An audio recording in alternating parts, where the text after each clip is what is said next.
ಯಾವುದೇ ತರಕಾರಿಗಳನ್ನು ಬಳಸ್ದೇ ರುಚಿಯಾಗಿ ಮತ್ತು ಟೇಸ್ಟಿಯಾಗಿರ್ತಕ್ಕಂತಹ ರೈಸ್ ಬಾತು. ಎಲ್ಲ ನನ್ನ ಪ್ರೀತಿಯ ವೀಕ್ಷಕರಿಗೆ ನಮಸ್ಕಾರ. ನಮ್ಮ ಚಾನಲ್ಗೆ ಸ್ವಾಗತ.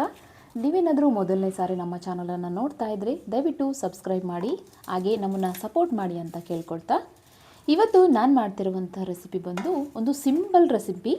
ಅದು ಬಂದು ರೈಸ್ ಬಾತು. ಯಾವುದೇ ರೀತಿಯಾದಂಥ ಮನೆಯಲ್ಲಿ ತರಕಾರಿಗಳು ಇಲ್ಲ ಅನ್ನೋವಂಥ ಸಿಚುವೇಶನ್ ಇದ್ದಾಗ ಈ ಒಂದು ಜಸ್ಟ್ ಈರುಳ್ಳಿ ಮತ್ತು ಟೊಮೆಟೊ ಇವೆರಡನ್ನೇ ಬಳಸಿಬಿಟ್ಟು ತುಂಬ ರುಚಿಕರವಾಗಿರ್ತಕ್ಕಂತಹ ಒಂದು ರೈಸ್ ಬಾತನ್ನು ನಾವು ಮಾಡ್ಬೋದು. ಮತ್ತು ಇದು ಈಸಿಯಾಗಿ ಮಾಡ್ಬೋದು ಮತ್ತು ಬೇಗ ಆಗಿಬಿಡುತ್ತೆ. ಇದಕ್ಕೆ ತುಂಬ ಟೈಮಿನ ಅವಶ್ಯಕತೆ ಇಲ್ಲ.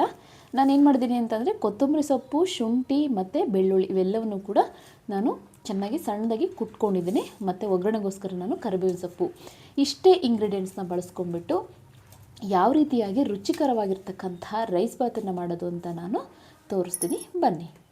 ಇಲ್ಲಿ ನಾನು ಸ್ಟವ್ನ ಆನ್ ಮಾಡಿದ್ದೀನಿ, ಹಾಗೆಯೇ ಕುಕ್ಕರ್ನ ಬಿಸಿ ಮಾಡೋಕ್ಕೆ ಇಟ್ಟಿದ್ದೀನಿ. ಇವಾಗ ಇದಕ್ಕೆ ಒಂದು 4 ಸ್ಪೂನಷ್ಟು ನಾವು ಎಣ್ಣೆ ಹಾಕ್ಕೊಳ್ಳೋಣ. ಈಗ ಎಣ್ಣೆ ಬಿಸಿಯಾಗಿದೆ. ಇದಕ್ಕೆ ನಾನು ಒಂದೆರಡು ಪಲಾವ್ ಎಲೆ, ಸೋಂಪು, ಚಕ್ಕೆ ಮತ್ತು ಲವಂಗನ ಹಾಕ್ಕೊಳ್ತಾ ಇದ್ದೀನಿ.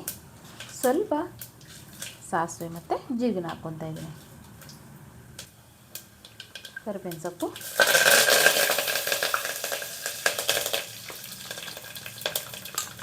ಈರುಳ್ಳಿ ಹಾಕ್ತಾಯಿದ್ದೀನಿ.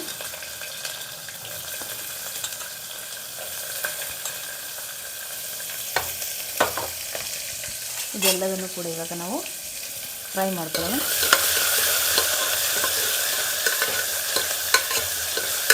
ಇದನ್ನು ನೀವು ಬ್ರೇಕ್ಫಾಸ್ಟ್ ರೆಸಿಪಿ ಆಗಾದರೂ ಮಾಡ್ಬೋದು, ಇಲ್ಲ ಲಂಚ್ ರೆಸಿಪಿ ಆಗಾದರೂ ಕೂಡ ನೀವು ಮಾಡ್ಬೋದು.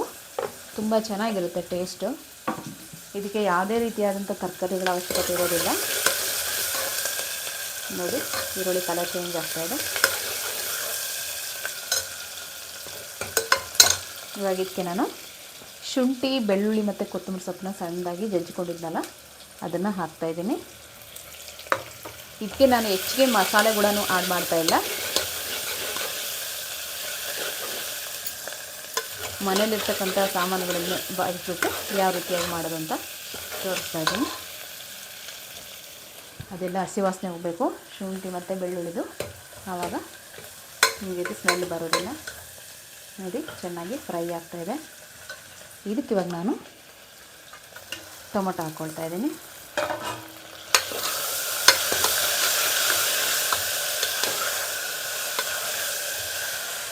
ಟೊಮ್ಯಾಟೊ ಮತ್ತು ಈರುಳ್ಳಿ ಚೆನ್ನಾಗಿ ಬೇಯಬೇಕು.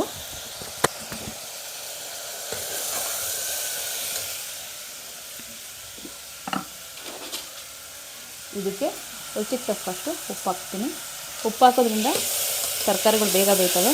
ಟೊಮೆಟೊ ಮತ್ತು ಈರುಳ್ಳಿ ಬೇಗ ಫ್ರೈ ಆಗುತ್ತೆ.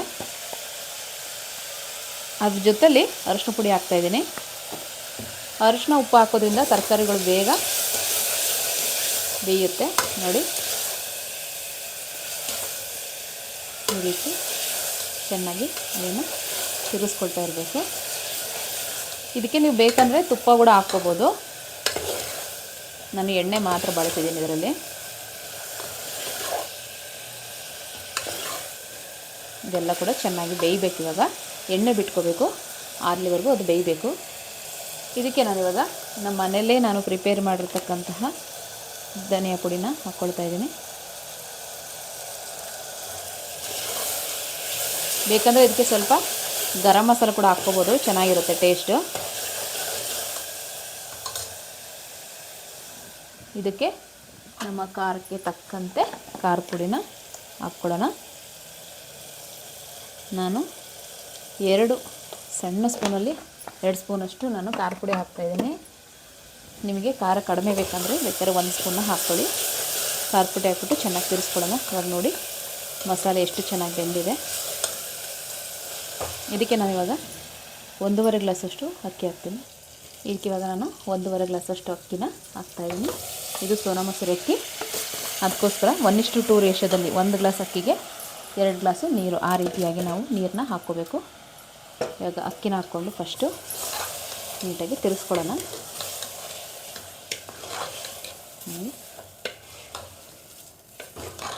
ಈ ಥರ ನೀಟಾಗಿ ಒಂದ್ಸರಿ ತಿರ್ಸ್ಕೊಳ್ಳೋಣ.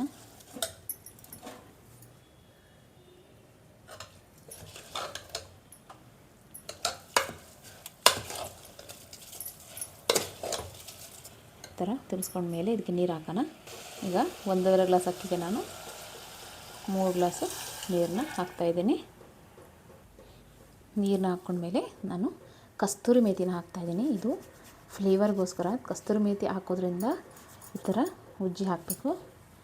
ಫ್ಲೇವರು ತುಂಬ ಚೆನ್ನಾಗಿರುತ್ತೆ, ಟೇಸ್ಟ್ ಕೂಡ ತುಂಬ ಚೆನ್ನಾಗಿರುತ್ತೆ. ಸೊ ಇವಾಗ ಇದನ್ನ ನಾನು ಲಿಡ್ನ ಕ್ಲೋಸ್ ಮಾಡಿ 2 ವಿಷಲ್ನ ಹೊಡೆಸ್ಕೊಳ್ತೀನಿ. ಇವಾಗ 2 ವಿಷಲ್ ಆಗಿದೆ. ಲಿಡ್ ಓಪನ್ ಮಾಡಿದ್ರೆ ನೋಡಿ ಇಷ್ಟು ಟೇಸ್ಟಿಯಾಗಿರ್ತಕ್ಕಂತಹ ರೈಸ್ ಬಾತು ರೆಡಿಯಾಗಿದೆ. ತುಂಬ ರುಚಿಯಾಗಿರುತ್ತೆ. ಇದನ್ನು ನೀವು ಮೊಸರು ಬಜ್ಜಿ ಜೊತೆಲಿ ಸರ್ವ್ ಮಾಡ್ಕೊಳ್ಳಿ, ಸೂಪರಾಗಿರುತ್ತೆ ಟೇಸ್ಟು. ಖಂಡಿತ ನೀವು ಒಂದ್ಸರಿ ಇದನ್ನು ಮನೇಲಿ ಟ್ರೈ ಮಾಡಿ ನೋಡಿ, ಟೇಸ್ಟ್ ಹೇಗೆ ಬಂತು ಅಂತ ನನಗೆ ಕಮೆಂಟ್ ಮಾಡಿ ಅಂತ ಹೇಳ್ತಾ, ಸೊ ಇದನ್ನು ನಾನು ಈ ವಿಡಿಯೋನ ಇಲ್ಲಿಗೆ ಎಂಡ್ ಮಾಡ್ತಾಯಿದ್ದೀನಿ. ಮತ್ತೊಂದು ಹೊಸ ರೆಸಿಪಿಯೊಂದಿಗೆ ಮತ್ತೆ ನಾನು ನಿಮಗೆ ಸಿಗ್ತೀನಿ. ಅಲ್ಲಿವರೆಗೂ thank you for watching. Take care. Bye bye.